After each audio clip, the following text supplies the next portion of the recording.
हरि पद रति रस बेद बखाना। तो जीतना, ये सब करना, तो हमारा काम जब स्थलांतर करता है, मन से निकल जाता है, बुद्धि में थोड़ा जड़ हो जाता है, चित्त में जाता है, तो अच्छा लगता है, प्रसन्न कर देता है। अहंकार में तो काम जाता ही नहीं, क्योंकि जाते ही जल जाता है, इसलिए वहां तो जाने की कोई संभावना नहीं। तो मेरे भाई बहन, रामचरितमानस का जो कुछ काम दर्शन है वो इसी ढंग का है। रहने दो, रति सब साफ सुफ रखे, रति ये रस हमें ठीक करेंगे, अच्छा माहौल रखेगी। तो हरिपद रति रस वेद बखाना। वो प्रश्न तो चित्रकूट वाला था, शायद निकल गया। किसी ने मुझे ये लिखा है, जरा ये तो दूसरा संदेश। बापू, आपने कल कहा मैंने किसी को सुधारने का ठेका नहीं लिया है। सत्य तो ये है, आपने किसी को सुधारने का नहीं बल्कि सभी को बिगाड़ने का ठेका जरूर लिया है।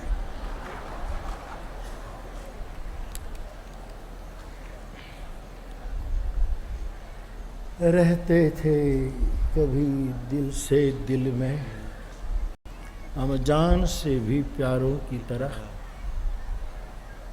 आज बैठे हैं तेरे कूचे में, हम आज गुनहगारों की तरह।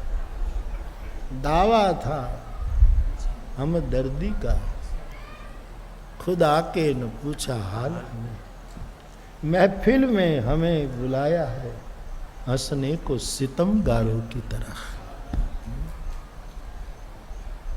आपने सबको बिगाड़ा है।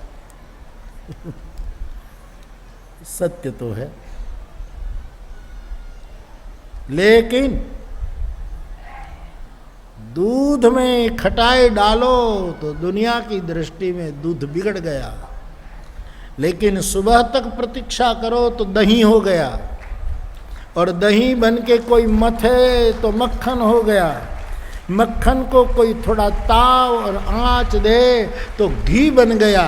घी कोई दीपक में डालो और बाती लगा दो तो दीपक हो गया, और दीपक हो गया तो घर में उजाला हो गया। ये बिगड़ना आखिर में प्रकाश का उपक्रम है। बिगाड़ा जरूर है, सच है। आप तो कथा के रसिक हैं इसलिए नहीं बोलते, लेकिन कथा में जिसको रस नहीं और आपके परिवार वाले होते हैं ना, वो तो मुझे क्या क्या सुनाते हैं, मारो नाथ जाने। मैं सही एक बेजा ज़्यादा मैं पत्र पढ़ता नहीं, इतने पत्र आते तलगा जड़ा में, तो मैं पढ़ता ही नहीं। कहाँ जवाब न दो, कहाँ पढ़ूँ यार। तो एक थोड़ा कुछ महत्व के होते हैं तो मुझे बताते हैं, तो इसमें महत्व का नहीं था, वो भी आ गया। तो उसमें लिखा था कि हमने सुना है आपने 700 से ज़्यादा, ये बनी घटना, मुंबई का खत था, 700 से ज़्यादा कथा की है, अब कितनी करनी है। इसका मतलब है कि अब बस करो, अब कितनी करनी ठाई। तो मैंने सोचा कि इस महाशय को क्या तकलीफ है, मैं पहचानता नहीं। फिर उसने नीचे लिखा, पैराग्राफ दूसरा, कि मेरी पत्नी एक भी कथा छोड़ती नहीं, चाहे बच्चों की स्कूल हो, मैं बीमार हूं, कुछ भी हो, एक भी कथा नहीं छोड़ी, और कथा के नाम से 9 दिन चली जाती। अब बस करो। बहुत डांटा है उसको, और आखिर में तो बापू भी नहीं लिखा। शुरुआत में तो बापू लिखा था, तब तक चित्त ठीक होगा, लेकिन गुस्से में लिखते लिखते लिखते वो थूक वाली भाषा आ गई, बुद्ध के पास जो थी वो भाषा आ गई। तो फिर उसने एकदम ऐसा लिख दिया, अच्छा लगा। हवे बस करो, कोई सुधरने वाला नहीं है। मैं ऐसा घर में माहौल न बने, इसलिए मेरे श्रोताओं को प्रार्थना करूं कि आप बच्चे यदि छोटे हैं तो उसका भी आप ध्यान रखें, स्कूल का ध्यान रखें, अपने पति देव का तो खास ध्यान रखें, पति देव का तो खास ध्यान रखें। पुरुष के चेहरे चांद की तरह चमकने लगते हैं, ऐसा नहीं है। एक दूसरे का ध्यान रखो, खूब ध्यान रखो।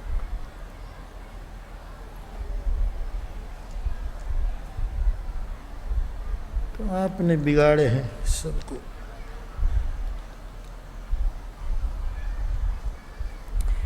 बिगाड़ने का ठेका ले रखा है। और सुनो बापू, हाँ, आपका स्टेटमेंट कि मैं बिगड़ ना जाऊं इसीलिए कथा गाता हूं, सत्य से पूर्णतः विपरीत है, सत्य से पूर्णतः विपरीत है। क्योंकि बापू हकीकत में तुम पूरे की पूरे बिगड़ चुके हो।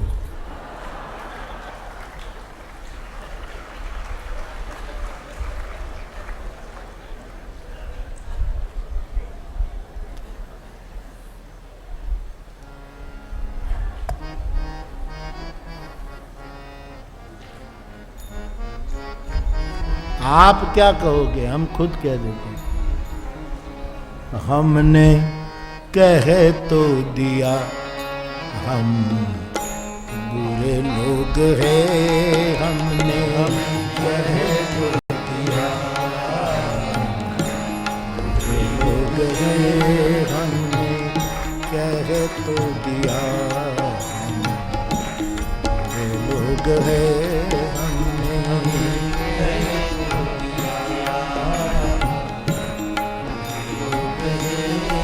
अब तो यकी हो गया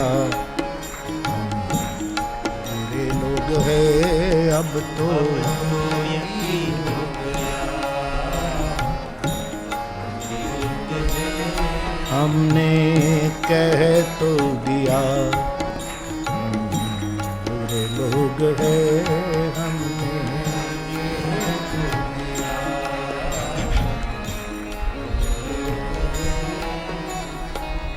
तेरी पाकीज़गी पे न तोहमत लगे बचा।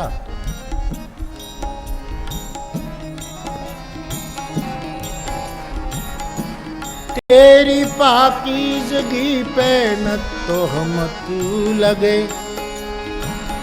तेरी पाकीज़गी पे न तोहमत लगे, इसलिए हमसे दामन बचा लोग हैं, हमसे बचा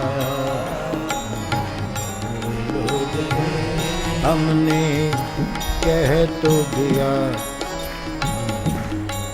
लोग हैं।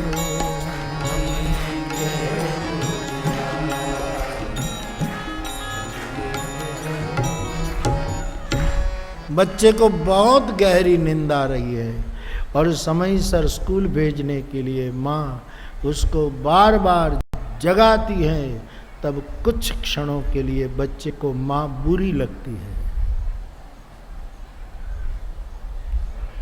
बच्चा बहुत नींद में उठना ही नहीं चाहता और बाप जरा आवाज तेज करके थोड़ा हाथ खींच करके जगाता है तो बच्चे को बाप बुरा लगता है। वैसे व्यासपीठ हम सतत बेहोशी में जीने के आदती हो चुके हैं।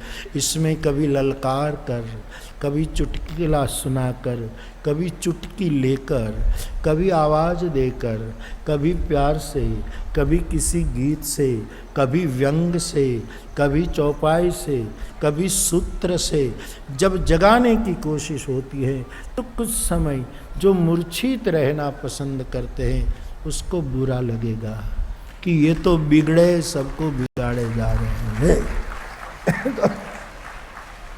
ऐसा तो होता है। तो आपने कहा ठीक कहा, बिल्कुल आपका अभिप्राय है, हाँ सही है कि आप पूरे के पूरे बिगड़ चुके हैं। पूरे के पूरे। और सभी को बिगाड़ने का धंधा लिए बैठे हो। ठीक है बापू, ये शब्द मेरे नहीं, आपके श्रीमुख से निकले शब्द हैं। कभी मैंने कहा होगा? बापू, ये शब्द मेरे नहीं, आपके श्रीमुख से निकले शब्द हैं। मैं केवल पेश कर रहा हूं। मैं आई राइट? आपका एक श्रोता नाम भी लिखा है। ठीक है, ठीक है। बिगड़े नहीं होते तो धंधा न करते। कोई दफ्तर में तो नौकरी में तो रखता ना कम से कम, हाँ? नहीं करते। और आपको धंधा करो ऐसा रहने नहीं दिया।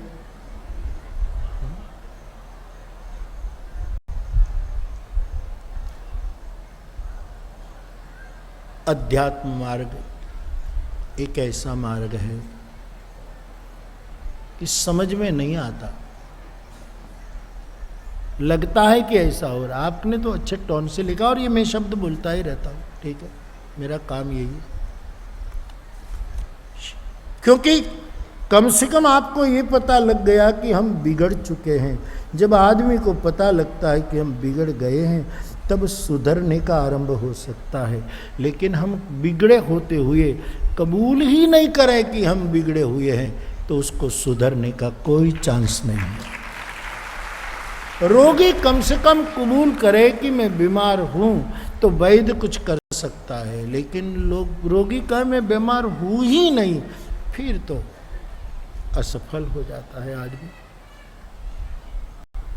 तो मेरे भाई बहन, रस की प्रधानता को ध्यान में रखें। मानस का जो काम दर्शन है कुछ बिलक ढंग का मेरी समझ में है। इसी रूप में काम क्रमशः घर बदलता है।